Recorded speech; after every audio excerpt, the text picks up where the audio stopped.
ظلم واقعیا رامخې ته شوې ده چې یو دوه ظالمان وروڼه راپاڅي او خپله نیا پلار او خپله خور ډېره بېدردۍ سره قتل کوي.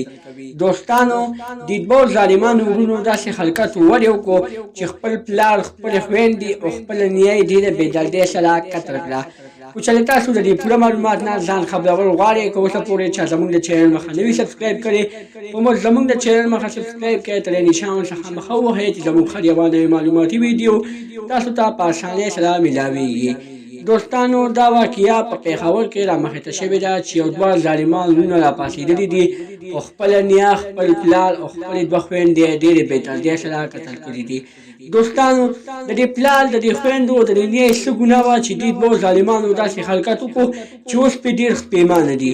چې موږ سوچ وکړو د دې نه مخکې چې هر چا هم قتل کړی دی په قتل باندې پښېمانه وي خوشحاله پرې نه وي همدغرانګې دوی هم نن دغرانګې خپله پښېمانتیا شروع کړې ده.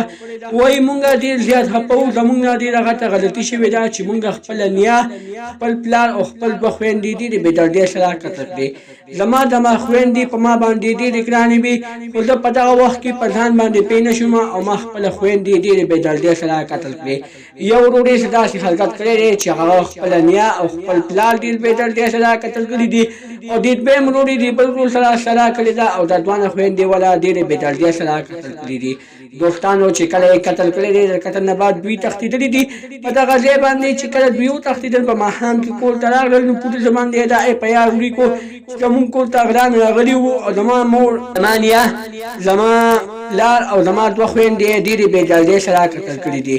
خو نه دوستانو چې کله پولیس په ده باندې شک وکړو په دې دوانو وروڼو باندې کله پولیسو شک وکړو او دواړه یې په انویسټیګیشن کې واخیستل نو دې دوانو په انویسټیګیشن کې په لومړني فرصت کې ومنله چې او دوی مونږ قتل کړي دي خو مونږ بیا یو پلان ساز کړو مونږ دغه پلان مطابق باندې چلېدو خو تاسو مونږ په دغه خپل پلان کې ناکامیابه کړو. دوستانو پولیس وایي چې دې دوانو وروڼو ډېر زیات ظلم کړی دی یو نه دوه نه درې نه پوره څلور قتلونه یې کړي دي.